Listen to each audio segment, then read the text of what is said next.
Saat pandemi COVID-19 kemarin, pemerintah merealisasikan penyaluran bansos atau bantuan sosial untuk mempercepat pemulihan ekonomi masyarakat. Seperti yang telah kita ketahui, memang pandemi COVID-19 kemarin banyak masyarakat yang mengeluh adanya penurunan upah kerja, bahkan hingga kehilangan pekerjaannya. Akibatnya, tingkat pengangguran meningkat. Di sisi lain, perusahaan yang melakukan pemutusan hubungan kerja atau PHK secara sepihak memiliki alasan yang kuat untuk melakukan PHK tersebut. Hal ini dikarenakan menurunnya tingkat konsumsi masyarakat terhadap barang atau jasa yang diproduksi atau ditawarkan, sehingga daya beli masyarakat melemah secara luas. Selain masa pandemi COVID-19, bansos kembali ramai diperbincangkan saat pemilu kemarin. Bansos dianggap sangat masif karena diduga dijadikan alat kampanye pendongkrak suara.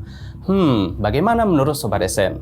Meskipun tujuannya untuk membantu perekonomian masyarakat, ada juga loh program bansos yang tidak tersalurkan atau tidak tepat sasaran. Hal tersebut dapat dilihat dari banyaknya kasus korupsi dari program bansos yang ada selama ini. Pada tahun 2023, KPK menahan 6 tersangka kasus korupsi distribusi bansos beras COVID-19 di Kemensos dan berbagai kasus lainnya yang seakan-akan program bantuan kemanusiaan sebagai tempat yang rawan untuk jadi ajang korupsi. Nah, dari pemaparan tadi tentunya muncul suatu pertanyaan. Sebenarnya, seberapa penting sih realisasi bansos? Dan apakah benar jika bansos dapat mengatasi permasalahan sosial seperti kemiskinan dalam masyarakat? Temukan jawabannya di Ethno AdSense Knowledge.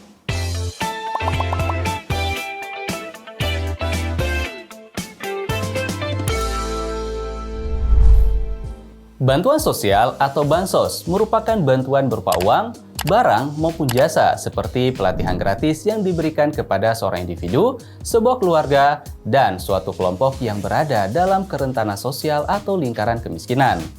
Program bansos ini diusung berdasarkan Peraturan Menteri Dalam Negeri Nomor 77 Tahun 2020.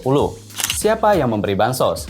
Pemberi bansos adalah satuan kerja pada kementerian atau lembaga pada pemerintah pusat atau satuan kerja perangkat daerah pada pemerintah daerah yang tugas dan fungsinya melaksanakan program penanggulangan kemiskinan yang meliputi perlindungan sosial, jaminan sosial, pemberdayaan sosial, rehabilitasi sosial, dan pelayanan dasar.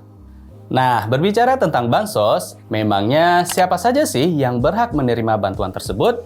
Kok sampai ada berita tentang bansos yang salah sasaran ya? Bahkan sempat ditemukan data sebanyak 493.000 penerima bansos adalah mereka yang memiliki upah kerja di atas upah minimum provinsi atau daerah, dan 23.000 diantaranya berstatus aparatur sipil negara. Kok bisa sih? Padahal menurut Direktur Eksekutif Segara Research Institute, Peter Abdullah, salah satu kunci dalam pengentasan kemiskinan hingga 0% di Indonesia yaitu dengan mengefektifkan penyaluran bantuan sosial kepada masyarakat. Dan pastinya bantuan tersebut harus tepat sasaran. Artinya benar-benar kepada orang yang tidak bisa memenuhi kebutuhan dasarnya, seperti sandang, pangan, dan papan atau tempat tinggal. Nah, untuk mengetahui apakah seseorang termasuk dalam kategori tersebut, Kementerian Sosial Republik Indonesia sudah menyediakan laman penerima manfaat sesuai wilayah yang diinputkan. Mudah bukan? Tapi jadi penasaran deh, memangnya seberapa banyak sih penduduk Indonesia yang berada di bawah garis kemiskinan? Menurut Badan Pusat Statistik, persentase penduduk miskin pada Maret 2023 sebesar 9,36% atau sebesar 25,9 juta orang. Wah, angka yang sangat besar bukan?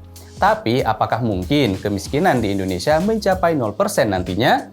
Saat ini, Kementerian Koordinator Bidang Pembangunan Manusia dan Kebudayaan terus berupaya mencapai angka 0% tersebut dengan mendorong kerjasama berbagai kementerian dan lembaga, pemerintah daerah, sivitas akademika, dunia usaha, dan berbagai pihak terkait lainnya untuk memperkuat keterpaduan dan sinergi dalam upaya percepatan penghapusan kemiskinan.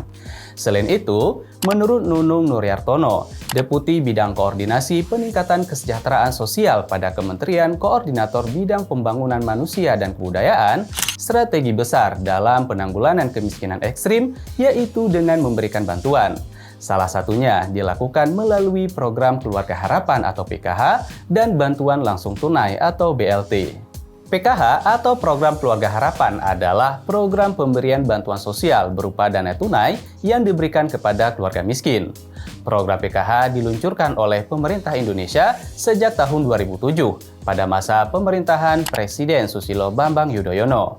Tujuannya adalah untuk memberikan bantuan kepada keluarga miskin yang rentan secara finansial supaya mereka dapat memenuhi kebutuhan dasar seperti makanan, pendidikan, kesehatan, dan lain sebagainya.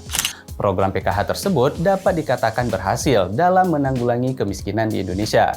Misi besar PKH untuk menurunkan kemiskinan semakin mengemuka, mengingat jumlah penduduk miskin Indonesia sampai pada Maret tahun 2016 masih sebesar 10,86% dari total penduduk atau 28,01 juta jiwa. Dengan target penurunan kemiskinan menjadi 7 hingga 8% pada tahun 2019. Sedangkan, bantuan langsung tunai atau BLT telah dicetuskan oleh Jusuf Kalla, tepat setelah dirinya dan Susilo Bambang Yudhoyono memenangkan pemilu pada tahun 2004. Akhirnya, berdasarkan instruksi Presiden nomor 12, digalakkannya program BLT tidak bersyarat tersebut pada Oktober tahun 2005. Wah, sudah lama juga ya program tersebut. Terus bagaimana dengan program Bansos sekarang? Dikutip dari NBC Indonesia, saat ini Menteri Keuangan Sri Mulyani mengatakan bahwa jumlah anggaran Bansos yang dianggarkan pada anggaran pendapatan dan belanja negara tahun 2024 mencapai 496 triliun rupiah. Kebijakan anggaran itu didasari atas keputusan Presiden Joko Widodo yang berencana menghapus kemiskinan ekstrim pada 2024 sebanyak 1,12% dari total penduduk. Lantas, apa saja sih program bantuan tersebut? Di antaranya adalah BLT, bantuan langsung tunai, yang diberikan kepada 18,8 juta KPM atau keluarga penerima manfaat, dengan nilainya mencapai Rp400.000 per KPM. Pemberian bantuan sosial melalui kartu sembako bagi 18,8 juta KPM, penerima bantuan Indonesia Pintar untuk 20,1 juta siswa, penerima bantuan bidik misi atau kartu Indonesia Pintar Kuliah untuk 99,3 ribu mahasiswa, bantuan berupa beras kepada 21,3 juta KPM, subsidi energi dan non-energi kepada rumah tangga miskin dan rentan, UMKM, petani, serta transportasi publik dengan dana mencapai Rp290,6 triliun. Dan masih banyak program lainnya. Wah, banyak juga ya programnya. Menurut kalian gimana? Apakah bisa direalisasikan dengan baik? Kabar baiknya, Bank Dunia atau World Bank menilai Indonesia telah berhasil dalam mengurangi tingkat kemiskinan ekstrim loh. Bank Dunia dalam laporannya bertajuk Indonesia Poverty Assessment Pathways Toward Economic Security mengungkapkan kombinasi bantuan sosial, jaminan sosial, inklusi keuangan, dan investasi infrastruktur yang tangguh dapat membantu rumah tangga keluar dari kemiskinan. Tapi jika kita berpikir realistis, hanya mengandalkan bansos saja bukanlah opsi yang tepat untuk mengurangi angka kemiskinan. Pasalnya, bansos tidak ada di setiap bulan atau tidak berkelanjutan dan terus-menerus. Berbeda dengan bantuan pendidikan yang umumnya bersifat berkelanjutan, bahkan sampai siswa tersebut lulus. Seperti saat ini, ada program wajib belajar 12 tahun.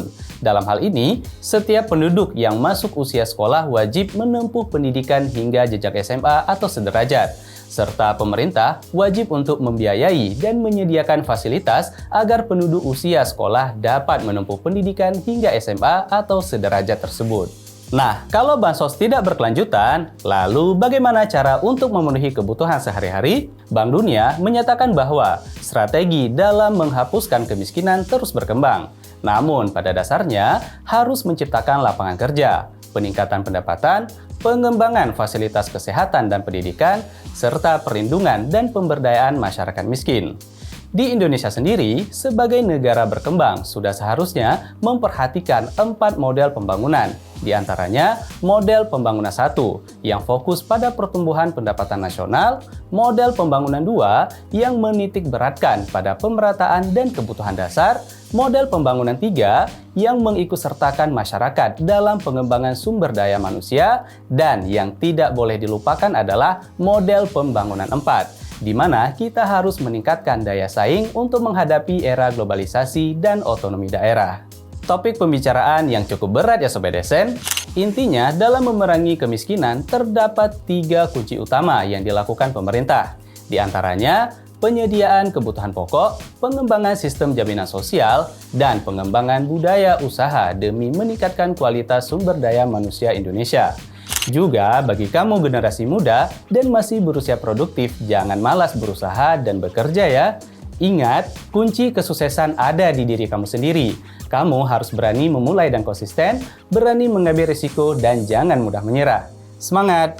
Jangan lupa follow semua media sosial SN.id dan sampai jumpa di topik etno menarik lainnya. Salam pintar!